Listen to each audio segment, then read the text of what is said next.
صل وسلم وبارك عليه وعلى آله تجلى الحق في عالم كرسي واسع تجلي القوم انتشار فضله بالقريب والشاسع فله الحمد الذي لا يضر بأعداء ولا يمل تكرار بكثرة النار يصبر سمع عامل كان سورة هذا الإنسان سماعي يتسمع بديس القلال وتتنسى بأموال فمن اتصل به قلب منيب إلا من سبب فضل الله على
اللهم صل وسلم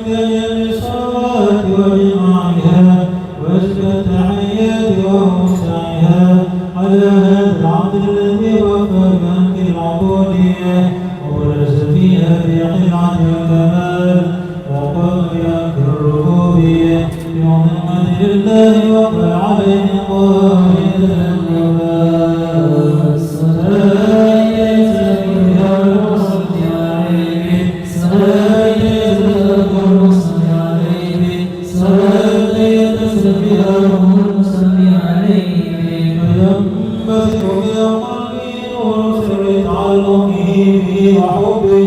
ويمتد بها بعناية الله في حزبه وعلى آله وصحبه الذين نظروا صوت في قربه وتبين العجب نصره وده وحبه ما يعطي الأقوال من ذكراه نسير اللهم صل وسلم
وسلم وبارك عليه وعلى آله. اللهم صل وسلم وبارك عليه وعلى آله. أما بعد فلما تعلقت إرادة الله في القديم بأمور أسرار تخصيص للبشر الكريم بتعظيم وتكريم نفذت القدرة الباقية من نعمة الواسعة والمنة الواهية فانفرق بين التصوير بالعالم المطلق الكبير الجلال المشهود بالعين أو بالوصف الكمال المطلق والمستدام والزين تنقل ذلك الرضا الميمون بالأسباب الكريمة والمضافة من صدر اللهم إلا وتمثلين الله النعمة وهو اللطف والخبر الدم الذي ينعم في بروده يشرب بموضة إبراهيم وبروده وغضت الأقدار مزيت وغلقت فرقس هذا فيما ترى فأسقط بي ونصرت فكان متروسا مستقره في الأسنان الأخلاقية والأمهال الشريفة الطاهرة حتى برز على الشهادة ذاك الأشرار ونور هي الأفكار وبارك بيان قديمة وبإله الوضوء لا يرغب في هذا الكرامة وولدين أجاء ذلك النور معروف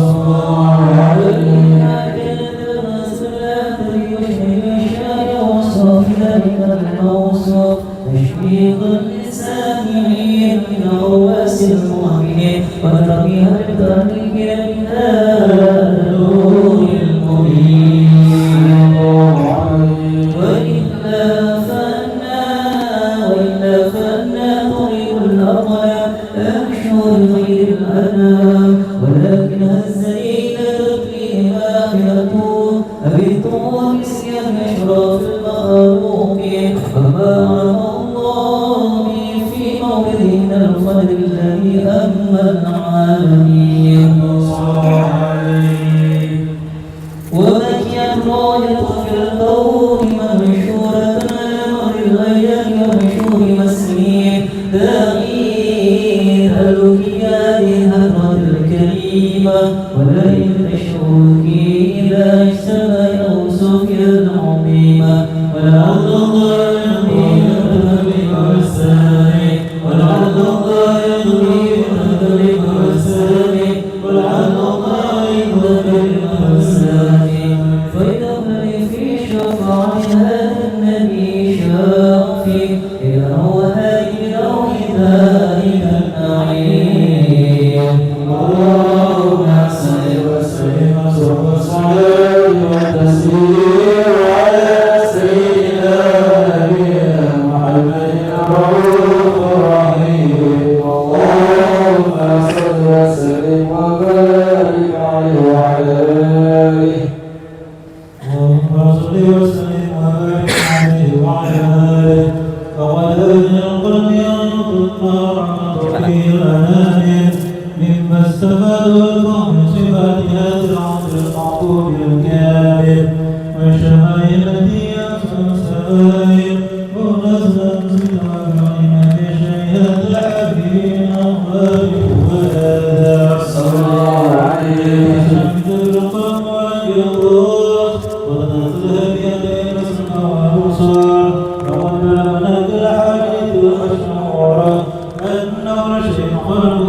كنت أول النبيين يخرج وأطيعهم في الرعد وقطعت رواية المؤمن في وجوده وأشرفهم مولودا ولما كانت السعادة الأمريكية لئن أخبر الحفية ينحصر منشأ من البرية بكمال الخصوصية فاستودعت هذا النور المبين واصلبه شربته من العالمين فنقل هذا النور من صلب آدم ونوح وإبراهيم حتى في العلم القديم إذا كنت بأبيه الكريم عبد المطلب القدر العليم أمي التي يد المغرب آمنة السيدة الكريمة آمنة حتى عبد الله والقوم إلى أمها لما شاء المعادل معبودة على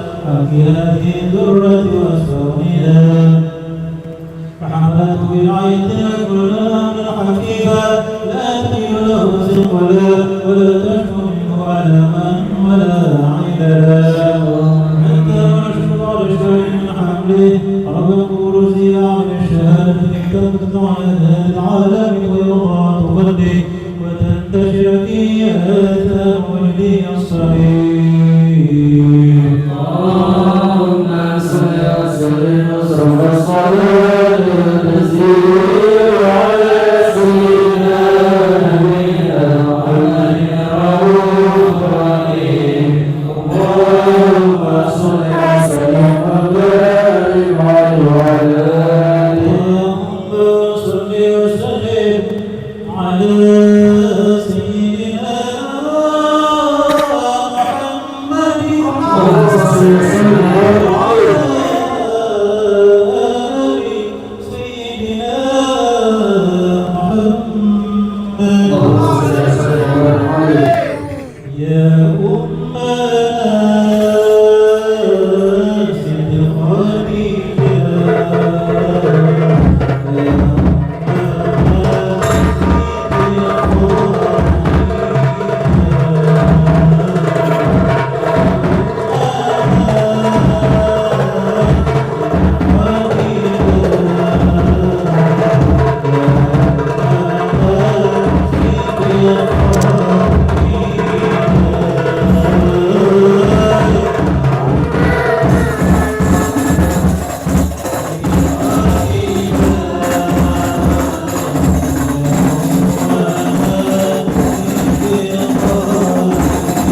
وبارك عليه وعلى آله ومنظر به هذه الدرة المكنونة والجورة المغسولة والكون كله يسير ويمسي في سرورة الهاجة بكل ظهور الشراك هذا السراج والعيون شريفة إلى بروزه متشوقة إلى ارتباط جواهر الروز وكل دامة بقريش تطلب فشفيه الأحبار معلنة بكمال البشارة وما من هبل الهوى في ذلك العام إلا أتت في همها بغلام من بركة سادة هذا الإمام ولم تزل الأرض والسماء ضبطت مثل الخير ولا مشرف البرية والرزيد على فإذا بالطور بعد تقري في البطن والدهور فأتى الله في الوجود بعد التكريم وسرت العدد الجليل مهينة التشريف والتقديم وزهار البشر الكريم اللهم صل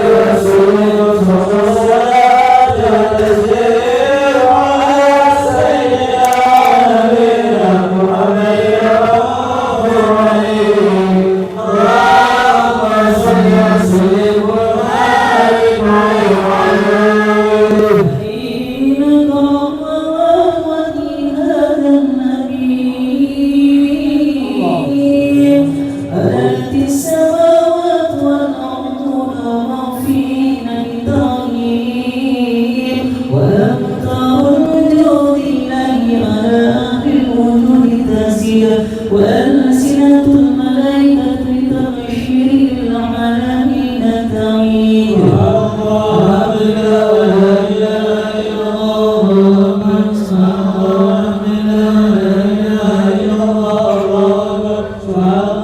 الله لا إله إلا الله والقدرة نشفت كلا هذا المستور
ولو أخذ الهيبة الكبير الذي تدعو منها فرق صرفيات من البرية أسبه نظرة والمنادر منها ويؤتي المجالس والمحافل وحبيبنا صلى الله عليه وآله وسلم جاء صفات الكبارية من خلقه وخلقه بأشرف خصوصية وما من خلق جبرية محمود إلا هو عن سيد الوجود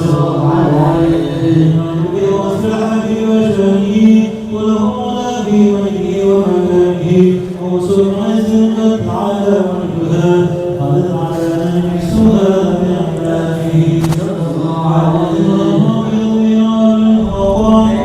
النبي الكريم ويكفي أمره في هذا العصر القريب من العظيم والأمر العظيم وعلى من يمسك عنا ولا في هذا الله والسلام على سيدنا عليه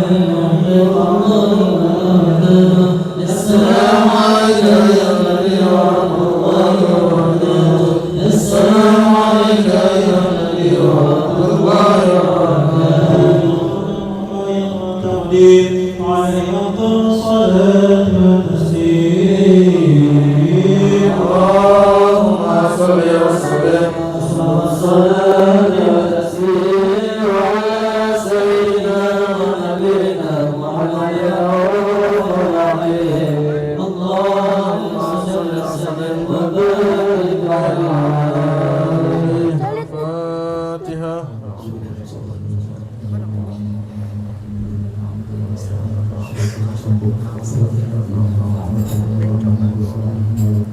Ininya geser kah? Bismillahirrahmanirrahim. Alhamdulillah rabbil alamin wassalatu wassalamu ala asyrafil anbiya'i wal mursalin sayyidina wa maulana Muhammadin wa ala alihi wa sahbihi ajma'in. Allahumma ighfir lana dhunubana wa liwalidina wa li masyayikhina wa liman ahabba ilayna wa ahsana ilayna wa liman awsana bid du'a. Allahumma ahsin 'aqibatana fi umuri kullihi wa ajirna min khizyi dunya wa 'adhabil akhirah. ولما ظهر في النار الأصوات محمدات الهدى توجهت إلى الله متوسلا بالسيد والحبيب محمد صلى الله عليه وسلم جعل سعيه به مشكورا وفي عليه محمودا وأن يكتب عملا في أعمال مقبولا والتوجه بالتوجه الخالصة والسنة موصولا. اللهم يا من إليه تتوجه الآمال فتعود غافرا فعاب بعزته تحت رحل فتشاء منه في القرآن نتوجه إليك أشرف السيد عليك سيد المرسلين عبدك الصادق الأمين سيدنا محمد الذي عملت رسالة العالمين أرسلني وتسلم على تسليمات كاملة مستودع عملتك وحافظ سيدك وحمل راية دعوتك الشاملة الحي الأكبر المحبوب لك ومخصص بشرف الأخبار في كل موطن وموطن ومظهر فاسمع ذلك في عبادك وساقي قوسي رشادك لأهل بلادك سيد الكونين وشرف الثقلين العبد المحبوب الخالص المخصوص منك بهذه الخصائص. اللهم صل وسلم عليه وعلى آله وأصحابه وأهل حضرة كتابه من آبائه. اللهم إنا نقدم إليك هدايا هذا النبي الكريم ونتوسل إليك بشرف مقام عظيم أن تلاحظنا في حركاتنا وسكناتنا بعين عنايتك وأن تحفظنا في جميع الأدوار طلبتنا بجميع رعايتك وحسن غاياتك وأن تبلغنا من شرف القرب إليك وإلى هذا الحبيب غاية عملنا وتتقبل منا ما تهربنا به من نياتنا وأعمالنا وتجعلنا في حضرة هذا الحبيب من الحاضرين وفي طريقة اتباعه من السالكين ولحقه وحقه من المهدين ولعهدك من الحافظين. اللهم إنا نعم في رحمتك خاصة فلا تحرمنا وارزقنا جنة هي وسنة إليك فلا تخيبنا. آمنا بك وبرسولك وما جاء به من الدين وتوجهنا به إليك مستشفعين أن تقابل المذنبا منا بالغفران أن تقابل المذنبا منا بالغفران أن تقابل المذنب منا بالغفران وموسع بالإحسان والسائل بما سأل ومؤمنا بما عمل وأن تجعلنا ممن نصر هذا الحبيب وغازره وأوله وظاهره وعما ببركته وشرف بجهته أولادنا ووليا وأهل قدراتنا وواليا وجميع المسلمين والمسلمات والمؤمنين والمؤمنات في جميع الجهات وعدد مرجة الدين القويم في جميع أقطار مشهورة ومعالم الإسلام والإيمان بأهلها معمورة معنا منصورا واكشف اللهم كربة المكروبين واقضي دين المدينين واغفر للمذنبين وتقبل توبة التائبين وانشر رحمتك على عبادك المؤمنين أجمعين واغفر شر المعتدين والظالمين وابسط العدل بولة الحق في جميع النواهي والأقطار وأيدهم بتأييد من عندك ونصر على معارضنا من المنافقين والكفار واجعلنا يا ربي في الحسن الحسن من جميع البلايا واجعلنا يا ربي في الحسن الحسن من جميع البلايا واجعلنا يا ربي في الحسن الحسن من جميع البلايا وفي حرز المكين من الذنوب والخطايا فأدمنا في عمل بطاعتك وصدق في خدمة القائمين وإذا توفيتنا فتوفنا المسلمين المؤمنين واختم لنا منك بخير أجمعين وصل وسلم على هذا الحبيب المحبوب لا السماء والرمي والقلوب وعلى آله وصحبه ومن إليه منسوب وآخر دعوانا الحمد لله رب العالمين.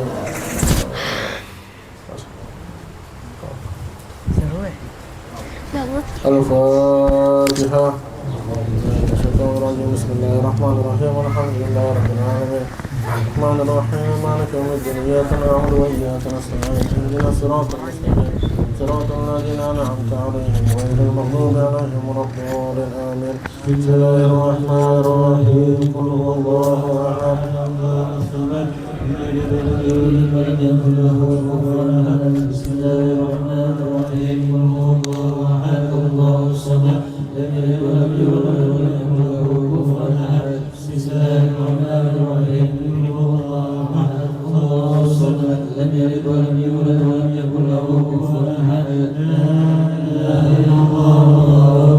بسم الله الرحمن الرحيم أعوذ برب الفلق من شر ما خلق من شر غاسق إذا وقب من شر النفاثات في العقد من شر حاسد إذا حسد. لا إله إلا الله.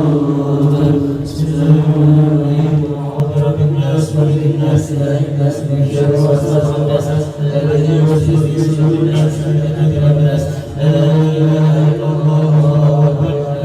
بسم الله الرحمن الرحيم الحمد لله رب العالمين الرحمن الرحيم إياك نعبد وإياك نستعين صراط المستقيم صراط الذين أنعمت عليهم غير المغضوب عليهم ولا الضالين. فاعلم أنه لا إله إلا الله. لا إله إلا الله.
لا إله إلا الله. سيدنا محمد رسول الله.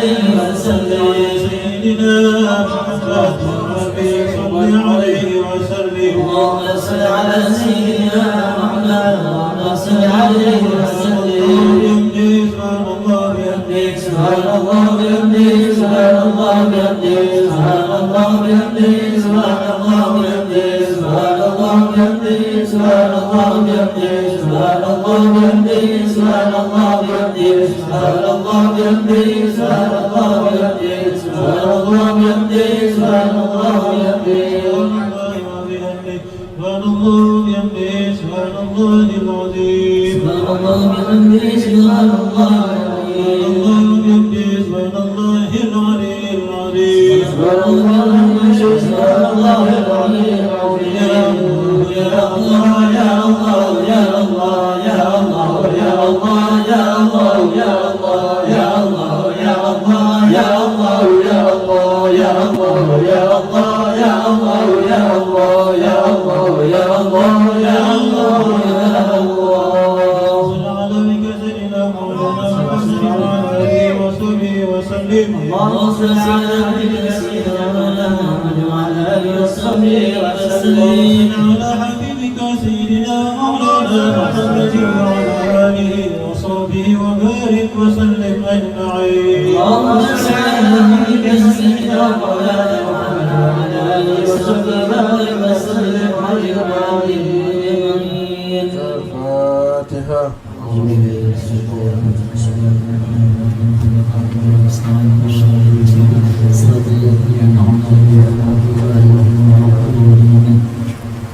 Bismillahirrahmanirrahim. Alhamdulillahirabbil alamin wassalatu wassalamu ala asyrofil anbiya'i wal mursalin sayyidina wa maulana Muhammadin wa ala alihi wa sahbihi ajma'in.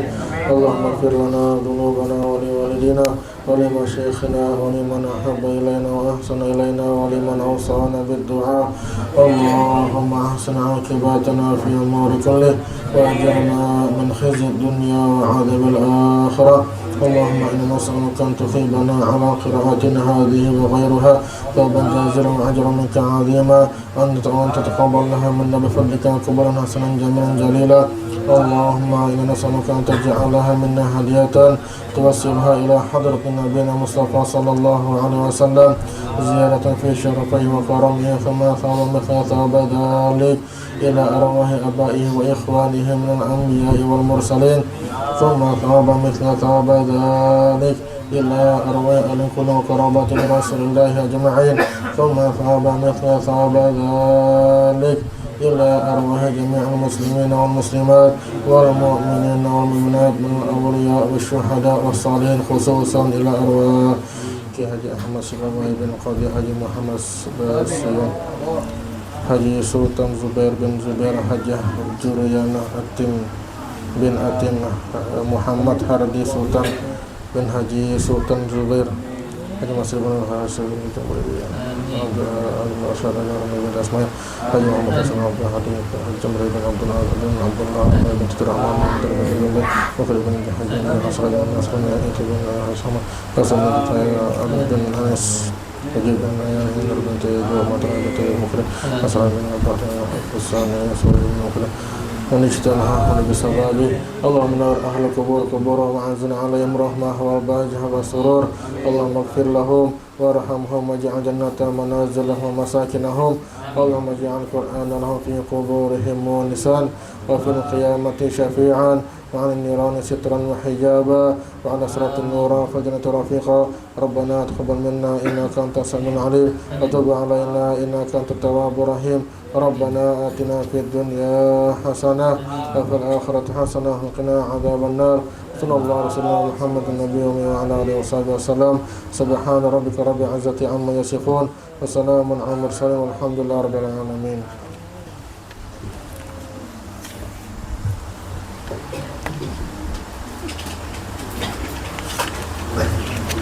Sebelum kita membaca daripada manaqib Sayyidah Khadijah, kita membaca doa dulu. Kita baca doa dulu, doa manaqib Sayyidah Khadijah. Bismillahirrahmanirrahim. Alhamdulillahirabbil alamin wassalatu wassalamu ala asyrafil anbiya'i wal mursalin wa ala alihi wa sahbihi ajma'in. Allahumma awsiyata wa mikhnata ma qara'na min Qur'an 'azim wa ma halalna wa ma sabbahna wa ma hamidna wa ma salayna ala sayyidina Muhammadin wa ma qara'na min manaqibi sayyidah Khadijah radhiyallahu anha wa nafa'na bihi fid darin amin.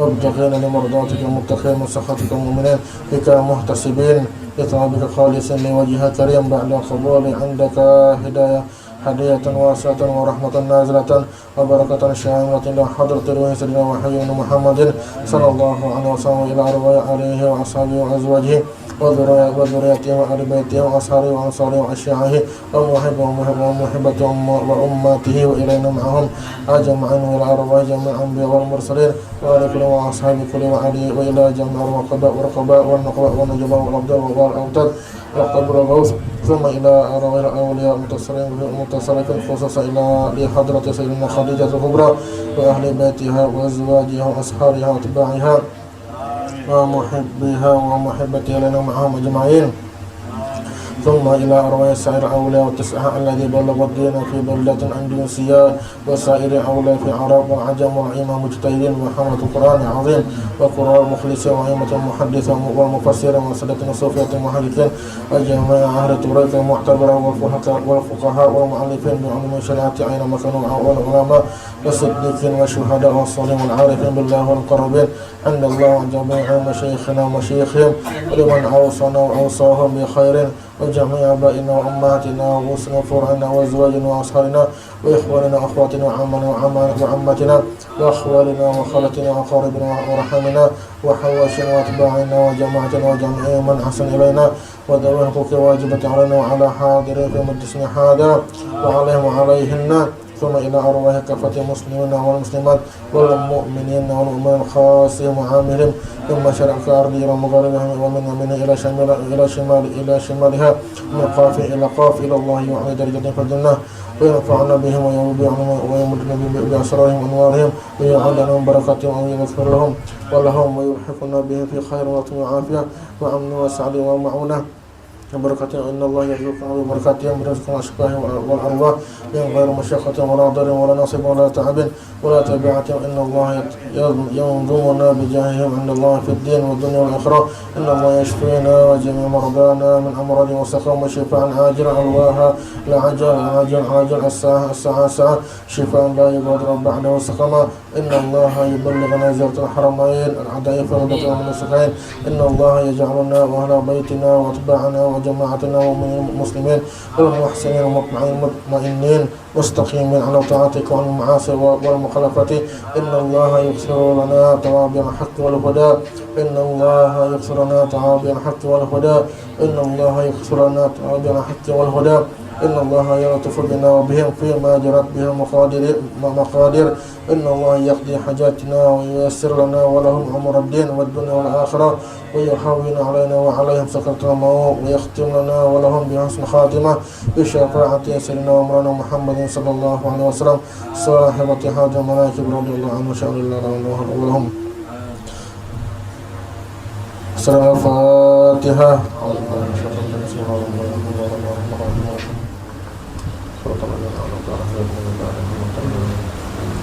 Mudah-mudahan berkat kita membaca daripada manaqib Sayyidah Khadijah, Allah Subhanahu wa taala ampun dosa kita, Allah Subhanahu wa taala lancarkan rezeki kita, yang ada hutang Allah lunaskan, yang sakit Allah sembuhkan, yang ada hajat Allah tunaikan semua hajatnya. Amin. Tes 1 2 3. Yang di belakang dengar aja kamu. Atau kekecilan ya. Tuh, tambahin lagi.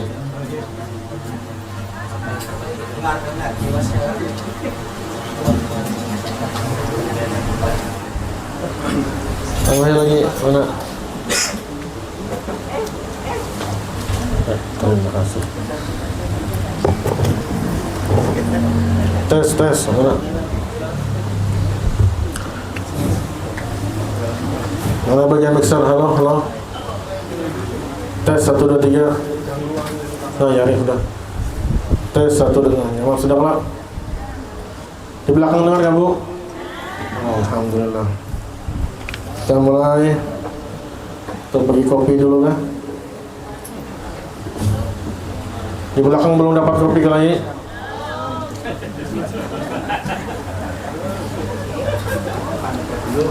Kalau mau cepat di kafe.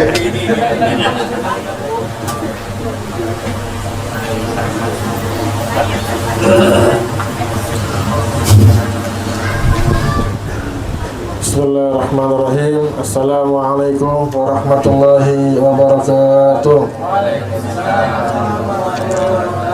Alhamdulillah, alhamdulillahil fatihil alim alladzi arsyada man yastafahu min ibadihi li ta'allum wa ta'lim wa ja'ala imma sababan najati wal fawzi bi zulfa 'inda malikil 'azim yad'una ila sabili ghafurur rahim. Allahumma salli ala sayyidina Muhammad hadiyan ila siratal mustaqim wa ala alihi wa sahbihi wa man tabi'ahum bi maqamin 'azim amma ba'du. Alhamdulillah, pada malam hari ini kita dikumpulkan kembali di Majelis Ta'lim Al-Mubarakah, dan yang kami hormati para sesepuh Citra Niaga, khususnya Bapak Haji Warsono dan juga Bapak Haji Bahrani, dan juga para habaib, khususnya Habib Hussein, Fahri Al-Gadri, Habib Ahmad, Habib Hasan, Ali Drus, Hasan Segaf ini, Amin Ali Drus, Habib Amin Ali Drus, insyaallah. Dan juga seluruh para asatid, dan juga seluruh para orang tua kami, dan juga seluruh hadirin dan hadirat. Mudah-mudahan berkat kita berkumpul di tempat ini, Allah Subhanahu wa taala ampun dosa kita, Allah Subhanahu wa taala angkat derajat kita, Allah Subhanahu wa taala selamatkan kita di dunia dan di akhirat. Amin ya rabbal alamin. Alhamdulillah, pada malam hari ini kita dalam rangka pembacaan daripada Manaqib Sayyidah Khadijatul Kubra. Tujuannya apa? Tujuannya agar kita bisa kenal lebih dalam dengan Sayyidah Khadijatul Kubra. Jangan kenalnya sama artis saja. Ya, kalau sama artis kenal, pemain bola hafal mulai yang depan sampai yang belakang, sampai yang di luar gawang, sampai penjaga gawang neraka hafal juga. Nah itu sudah nama-nama sahabat, nama-nama istri Nabi tidak kenal. Nah ini daripada perempuan-perempuan yang mulia yang ada di sisi Nabi, salah satunya adalah Sayyidah Khadijatul Kubra. Ini orang yang paling luar biasa, paling banyak jasanya. Makanya di mana-mana Manaqib Sayyidah Khadijatul Kubra. Karena daripada keturunan-keturunan beliau, para habaib, yang lebih itu turunnya dari Sayyidah Khadijatul Kubra. Nah, itu turunnya dari situ aja sampai sekarang. Nah, Masya Allah. Nah, karena itu pada malam hari ini kita akan mengenal siapa Sayyidah Khadijatul Kubra. Nah, di sini disebutkan bahwasannya Sayyidah Khadijah putri dari Khuwailid bin Asad bin Abdul Uzza bin Qusay al-Asadiyah. Nah, jadi daripada nenek moyangnya Sayyidah Khadijah ada yang namanya Qusay. Nah, ingati di Qusaynya aja. Dari jihad bapak, jadi Sayyidah Khadijah punya bapak, ada kai atau datu yang namanya Qusay. Nah, Qusay ini ialah daripada kainya Rasulullah juga. Jadi sama. Jadi datuknya Rasulullah dengan datuknya Sayyidah Khadijah itu sama. Itu dari segi jalur abahnya Sayyidah Khadijah. Ada lagi dari segi jalur mamanya Sayyidah Khadijah. Nah, sedangkan ibunya adalah Fatimah putri Zaidah bin Asam, keturunan dari Bani Amir bin Lu'ay bin Ghalib. Nah, ingati di Ghalibnya ini nah. Dari jalur ibu-ibu, dari jalur mamanya, di Sayyidah Khadijah punya mama, dari jalur mamanya ini yaitu Ghalib, punya kai namanya Ghalib. Nah, Ghalib ini adalah kaiknya Rasulullah Sallallahu Alaihi Wasallam, sama. Jadi dari jalur bapak itu ketemunya di Qusay. Dari jalur ibu ketemunya di siapa? Ghalib. Nah itu. Baik, itu daripada segi nasab. Dan juga Sayyidah Khadijah diberi gelar dengan Sayyidah Thahirah. Artinya apa? Sayyidah Thahirah yaitu pemimpin yang suci. Nah, suci daripada segala hal-hal yang buruk. Karena Sayyidah Khadijah itu mulai kecil beliau sudah dijaga daripada tradisi-tradisi Arab yang tidak baik. Mulai nyembah berhala, apalagi dan yang lain-lainnya. Nah, Sayyidah Khadijah dijaga dari itu oleh Allah Subhanahu wa taala. Makanya digelari Sayyidah Thahirah.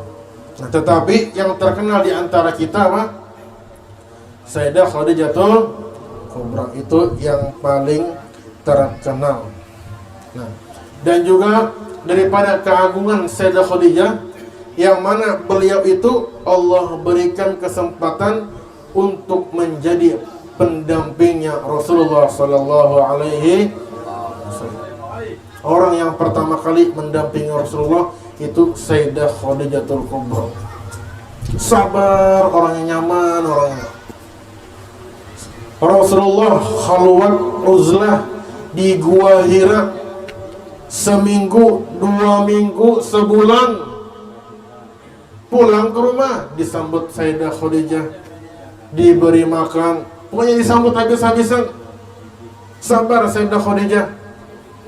Coba pian pai, sehari mancing boleh kayak mana?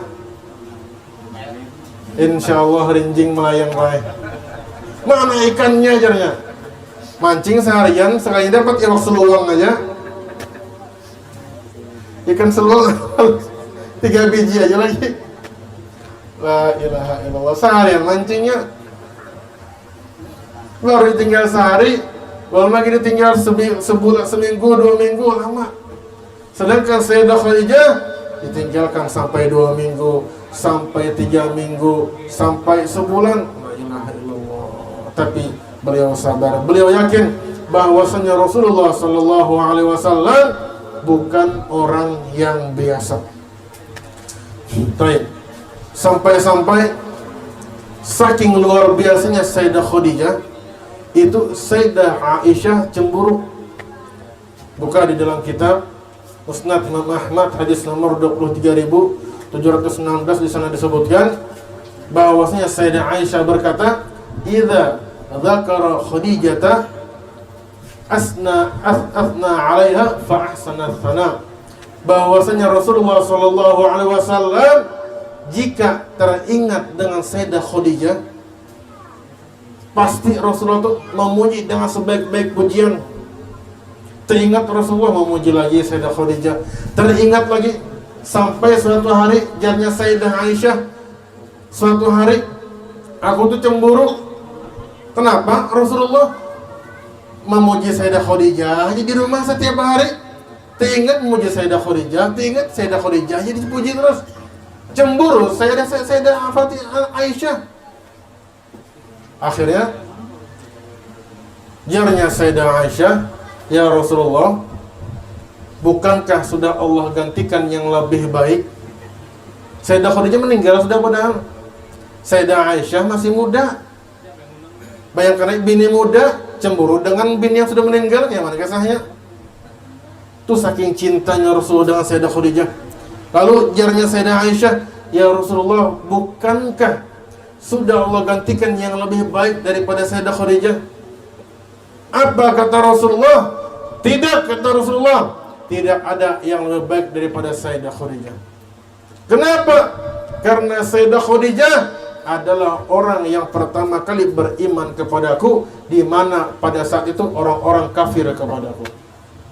Di mana ketika semua orang mengharamkan hartanya atasku, Sayyidah Khadijah yang pertama kali memberikan hartanya kepadaku.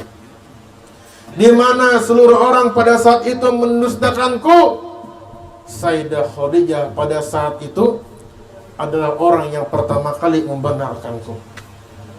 Tuh. Saking luar biasanya Sayyidah Khadijah. Makanya Rasulullah Sallallahu Alaihi Wasallam tidak pernah lupa dengan jasanya Sayyidah Khadijatul Kubra. Baik, kita lanjut lagi. Khadijah radhiyallahu anha telah terlahir sebelum lahirnya Nabi Muhammad sallallahu alaihi wasallam sekitar 15 tahun. Jadi bedanya Sayyidah Khadijah dengan Rasulullah itu 15 tahun. Lebih tua Sayyidah Khadijah daripada Rasulullah sallallahu alaihi wasallam. Berapa tadi bedanya? 15 tahun. Kemudian dibesarkan dengan keadaan rumah tangga yang suci dan damai, sehingga Khadijah radhiyallahu anha menjadi perempuan yang sempurna budi pekerti dan ilmunya. Nah, jadi kayak ini. Sayyidah Khadijah adalah seseorang mukhtarah yang memang dipilih oleh Allah Subhanahu wa taala mulai lahirnya sampai meninggalnya. Jadi memang mulai awal dipilih sudah dengan Allah. Ini orang akan jadi pendamping Nabi tercintaku sudah. Makanya mulai lahir dilahirkan di dalam keluarga yang baik, dirawat dengan baik, dan juga diberikan pengajaran-pengajaran yang baik. Hingga apa? Hingga ketika Sayyidah Khadijah tumbuh besar, beliau menjadi perempuan yang terpuji. Memang dipilih sudah oleh Allah Subhanahu wa taala. Kita di sini Bang dipilih juga. Setidaknya walaupun kita tidak dipilih secara khusus, tapi kita ditakdirkan oleh Allah Subhanahu wa taala mendapatkan nikmat yang sangat mulia ini. Alhamdulillah kita lahir di dalam keluarga yang baik, keluarga yang muslim. Orang tua kita mau bertanggung jawab. Kita mulai kecil dirawat, diberikan pendidikan yang baik, diberikan pengajaran akhlak yang baik. Hingga apa? Hingga hidayah, hingga cahaya-cahaya Allah ada di hati kita. Coba seandainya Pian lahir di Amerika, kayak mana Pian? Pian lahir jadi anaknya Donald Trump. Banyak duit, banyak kayak duit. Tapi kada kenal sama sekali dengan cahaya Allah, tidak ada cahaya Allah, tidak ada hidayahnya, maulah sampean kira-kira. Sampean dilahirkan di Israel. Anaknya siapa presiden Israel tuh? Netanyahu. Hendaklah sampean. Makanya alhamdulillah kita lahir.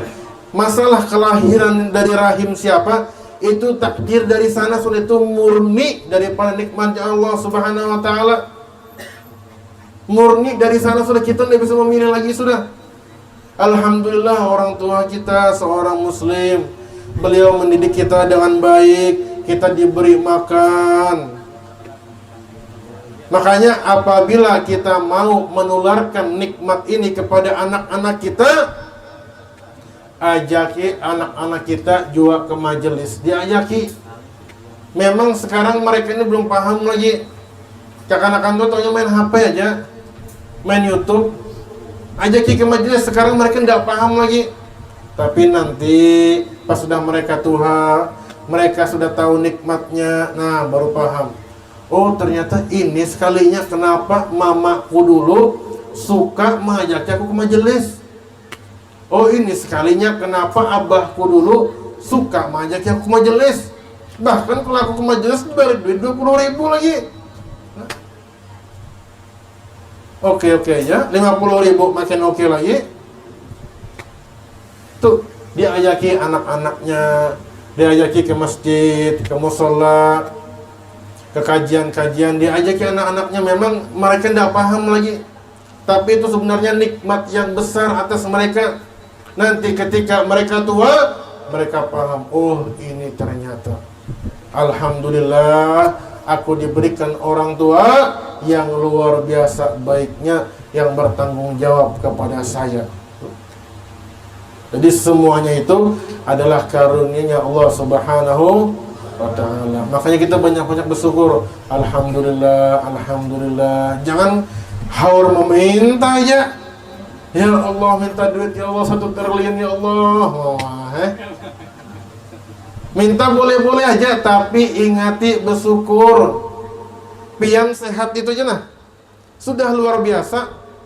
Seumpamanya pian dibari duit 1 miliar malam ini nah, tapi esok pagi pian udah bangun lagi, mau lah? Hah? Kalau ulun mau aja. Kada bangun pagi, bangun siang ya kalau. Nah, itu kada pintar nih.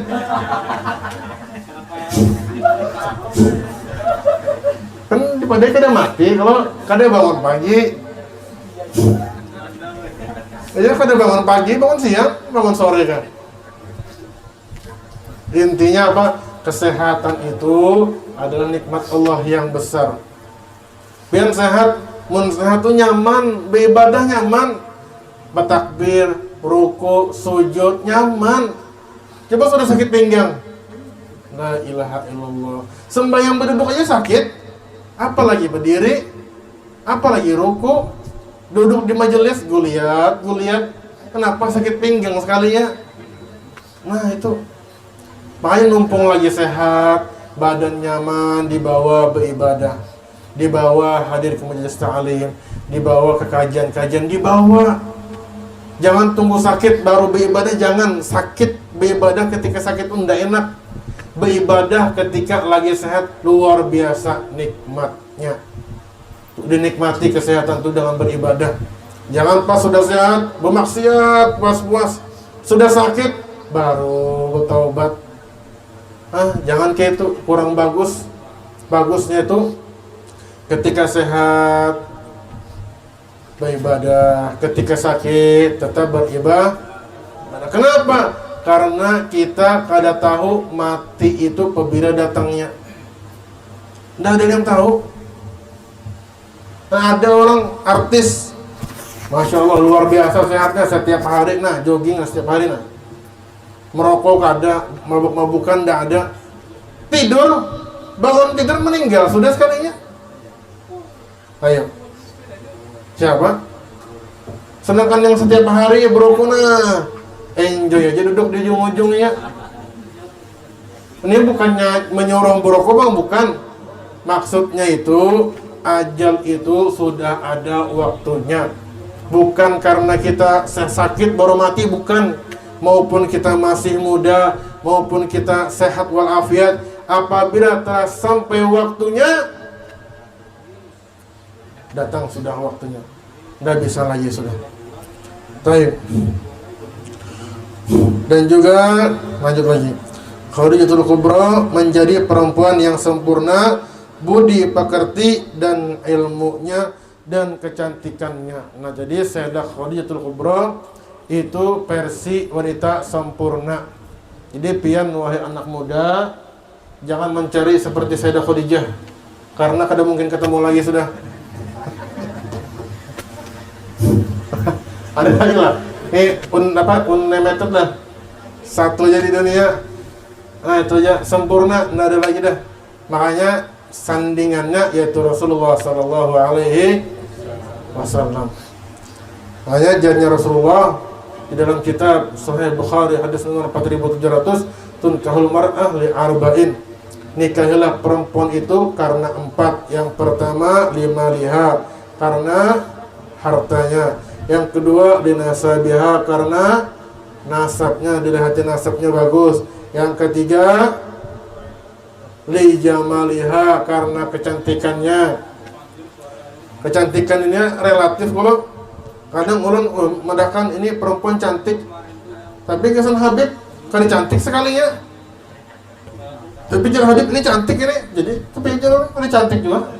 Jadi cantik itu relatif sesuai dengan kriteria masing-masing. Jadi yang ketiga, lihat dari kecantikannya. Dan yang terakhir, yang keempat, lidiniha, daripada agamanya. Lalu Rasulullah mentakidkan fadfar bidzatid din taribat yadak, yaitu pilihlah dari segi agamanya. Kenapa? Karena kamu akan beruntung. Pian mencari perempuan atau mencari suami yang agamanya kuat.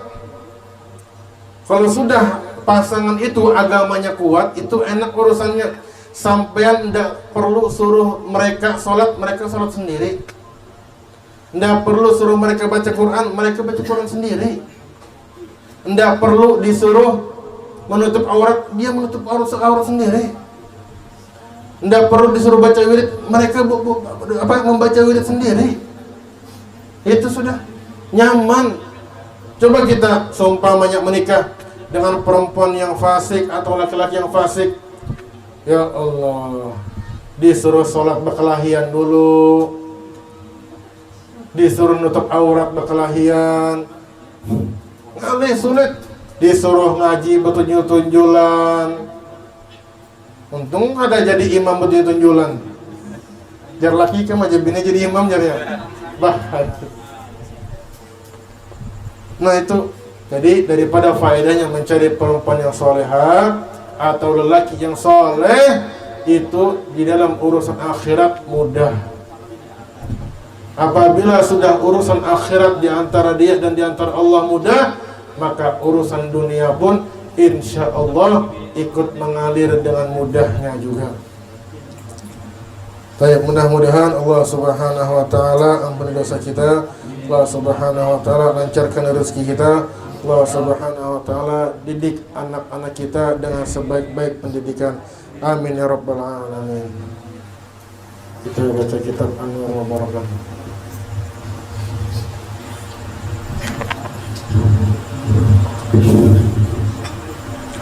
95, nomor 95, halaman 88. Nomor 95 halaman 88. Kapan laki-laki dan perempuan menjadi balik? Jawabannya, laki-laki dan perempuan menjadi balik dengan salah satu dari tiga tanda ini. Umurnya telah mencapai 15 tahun, komariah, ta'dudiyah, mimpi basah atau keluarnya air mani dalam keadaan tidur atau bangun pada laki-laki, perempuan pada umur 9 tahun, komariah ta'dudiyah. Haid untuk perempuan umur 9 tahun, komariah ta'dudiyah. Nah ini jadi kemarin kita sudah bahas apa yang dimaksud dengan balik, dan juga kita sudah membahas apa yang dimaksud taklif. Jadi dua itu sudah dibahas. Sekarang nomor 95, kapan laki-laki atau perempuan menjadi balik? Dia sudah balik kapan? Apa ciri-cirinya? Apakah ada ciri-cirinya? Apakah kai-kai di sini sudah balik semua?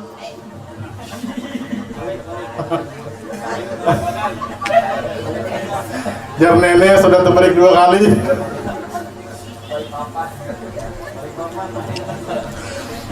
Nah makanya kita kaji, apakah kai-kai di sini sudah balik semua? Baik, jawabannya laki-laki dan perempuan menjadi balik dengan salah satu dari 3 tanda ini. Ada 3 tanda. Apabila ada salah satunya aja, maka seseorang itu dikatakan sudah balik. Nah, yang pertama, umurnya telah mencapai 15 tahun Qamariyah, Tahdidiyah. Sekali lagi, Qamariyah, Tahdidiyah. Apa itu Qamariyah? Qamariyah itu adalah bulan Arab. Qamariyah. Tahdidiyah. Nah, catat ini yang punya buku. Qamariyah, yang belum punya buku, nah itu di situ. Nah, boleh di situ. Qamariyah adalah bulan Arab. Nah, sedangkan Tahdidiyah itu melebihi sedikit. Nah, itu di sini la yuhkam bi bulughi qabla mururi walau bi lahdhah. Tahdidiyah itu pas 15 tahun lebih sedikit. Nah, itu namanya Tahdidiyah. Qamariyah bulan Arab. Tahdidiyah pas 15 tahun lebih sedikit.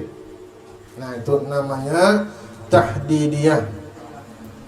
Jadi apabila seseorang, nah dengar sekali lagi, apabila seseorang dia umur 9 tahun, 10 tahun, 11 tahun, 13 tahun, 14 tahun, sampai 15 tahun belum ada mimpi junub lagi, belum ada mimpi basah lagi, belum keluar maninya lagi, belum haid lagi, belum ada, tidak ada apa-apa masih sampai umur 15 tahun.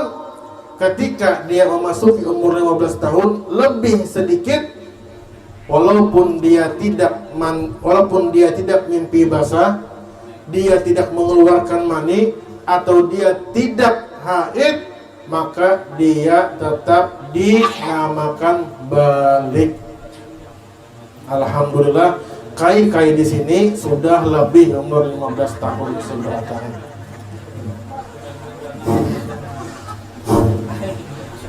Lain lebih lagi berlebihan. Baik, jadi ciri-ciri yang pertama, umurnya telah mencapai 15 tahun Qamariyah secara bulan Arab. Bulan Arabnya lahir tahun bulan berapa, tahun berapa. Berarti 15 tahun sudah, lebih sedikit 1 jam lebihnya. Nah, maka dinamakan sudah balik, meskipun laki-laki atau perempuan itu belum haid, atau belum mimpi basah, atau belum mengeluarkan mani. Nah, itu ciri-ciri yang pertama. Tetapi apabila ternyata sebelum 15 tahun dia sudah mimpi basah dan dia sudah haid, nah ini yang kedua, yaitu mimpi basah atau keluarnya air mani dalam keadaan tidur atau bangun. Jadi keluarnya air mani dalam keadaan tidur ataupun bangun bagi laki-laki ataupun perempuan pada umur 9 tahun. Jadi seumpamanya ini ada perempuan atau laki-laki umurnya 9 tahun, intinya batasnya 9 tahun, 9 tahun atau 10 tahun, 11 tahun, intinya 9 tahun ke atas. Apabila laki-laki atau perempuan umurnya 9 tahun ke atas, sekalinya dia keluar air mani, atau dia haid, atau dia mimpi basah, nah maka dia dihukumkan sudah balik. Tetapi apabila ternyata ada laki-laki mimpi basah sebelum 9 tahun, 8 tahun mimpi basah sudah laki-lakinya, nah maka itu belum dihukumi balik, karena batasnya adalah 9 tahun Qamariyah bulan Arab, Tahdidiyah. Tahdidiyah itu pas 9 tahun lebih sedikit. Itu maksudnya Tahdidiyah, pas 9 tahunnya lebih sedikit. Jadi apabila sudah dia 9 tahun ternyata dia mimpi basah atau keluar air mani di situ pada di atas umur 9 tahun, maka dia dihukumkan balik. Apabila kurang daripada 9 tahun, seumpamanya 9 tahun kurang 1 jam keluar air mani sekalinya, nah maka di situ belum dihukumkan balik. Ngerti? Karena ini Qamariyah Tahdidiyah. Beda nanti sama haid. Nah, ini yang terakhir haid. Nah, adapun haid, nah ini khusus ibu-ibu, diperhatikan pula. Haid untuk perempuan umur 9 tahun, qamariyah, takribiyah. Nah, bukan tahdidiyah lagi. Ada tahdidiyah, ada takribiyah. Nah, kita pelan-pelan. Yang ketiga, ciri-ciri daripada balik, yaitu perempuan itu haid untuk perempuan umur 9 tahun, qamariyah, yaitu bulan Arab, takribiyah, yaitu kurang 15 hari atau lebih sedikit. Takribiyah kurang daripada 15 hari atau kurang dari 15 hari atau ke bawah, 14 hari, 13 hari, 12 hari. Nah itu. Jadi seumpamanya, tapi sebelum itu loh, sebenarnya ada rinciannya nih. Rinciannya ada di dalam kitab Anwarul Mubarakah juz 2 nanti. Sudah jadi, tinggal apalagi diperiksa, diteliti lagi. Nanti insya Allah ada aja nanti. Tapi sudah selesai alhamdulillah. Tinggal dikoreksi lagi. Nah, jadi untuk perempuan apabila dia sudah berumur 9 tahun atau lebih, 9, 10, keluar darah, nah maka itu namanya darah haid. Batasnya 9 tahun. Takribiyah, yaitu takribiyah, qamariyah, bulan Arab. Takribiyah itu yaitu kurang daripada 15 hari. Nah, contohnya, misal ada perempuan belum sampai 9 tahun. 9 tahun kurang 15 hari. 9 tahun kurang 15 hari keluar darah haid. Paham sampean? 9 tahun kurang berapa hari? 15 hari keluar darah haid. Keluar darah, maka darah itu dinamakan darah haid. Atau 9 tahun kurang 14 hari, kurang 13 hari, kurang 12 hari keluar darah, maka darah itu namanya apa? Darah haid. Tetapi apabila darahnya itu keluar lebih daripada 15 hari, seumpamanya 16 hari, 17 hari. Contohnya misal keluar darah, ada perempuan umur 9 tahun kurang 16 hari atau kurang 17 hari, intinya kurang 16 hari ke atas. Perempuan umur 9 tahun kurang 16 hari ke atas. Nah, ketika perempuan dengan umur 9 tahun kurang 16 hari keluar darahnya, maka darah itu tidak dinamakan darah haid, tapi namanya darah apa? Darah fasad namanya, darah penyakit. Nah, makanya apabila keluar pada saat itu, maka dia tetap wajib sholat, karena itu bukan daripada darah haid. Itu bedanya jadinya. Di batasnya 15 hari. Apabila keluar sebelum 15 hari ke bawah, sebelum 9 tahun atau 9 tahun ke atas, itu namanya darah haid. Apabila keluar 9 tahun kurang 16 hari atau kurang 17 hari ke atas, nah itu namanya darah fasad, namanya darah penyakit. Baik, lanjut lagi. Nomor 96 halaman 89. Apa yang dimaksud kelamin? Jawabannya, kelamin laki-laki adalah penis, tidak termasuk kedua gigi dan rambutnya. Sementara kelamin perempuan adalah tepi, vaginanya dan tengahnya. Nah, ini kembali kepada yang nomor apa? Yang membatalkan wudhu. Nomor 86 halaman 82. Kita buka halaman 82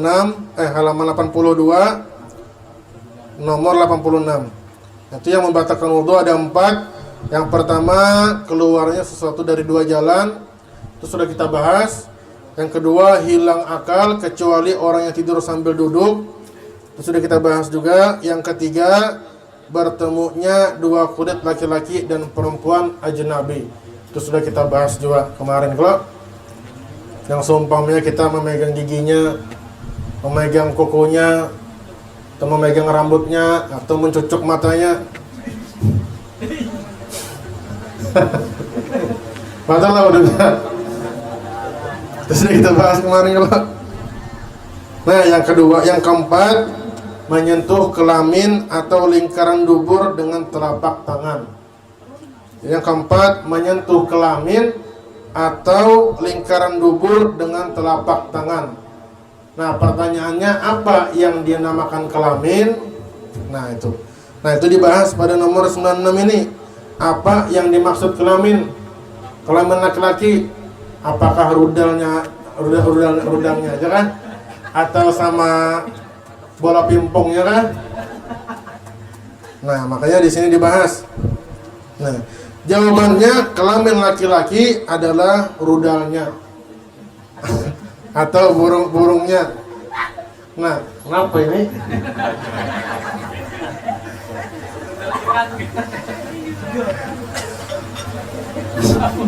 Tidak termasuk kedua bijinya. Jadi seumpamanya bijinya gatal, sampean garuk, nah maka wudu sampean tidak batal. Karena yang membatalkan itu adalah rudal roket Israelnya. Nah, jadi daerah atasnya, ini jangan mahayal, jangan mahayal biar. Di atasnya bola pingpongnya itu tidak membatalkan wudu. Yang membatalkan wudu itu adalah burungnya aja. Nah, sementara kelamin perempuan ini nanti dibahas di majelisnya Bini Ulun aja kan bahasnya. Jadi majelis Bini Ulun di Majelis Ta'lim Nurul Rahman Sempaja, Ustazah Fauziah. Di situ khusus perempuan, nanti dibahas secara eksklusif di sana. Kalau perlu nanti minta Sidin menggambarnya nanti. Karena ada laki-laki di situ. Khusus perempuan premium. Nanti dibahas di sana aja. Nah, kita lanjut lagi. Terakhir. Nomor 97 halaman 90. Bagaimana hukumnya jika seseorang menyentuh kelamin atau dubur dengan telapak tangan?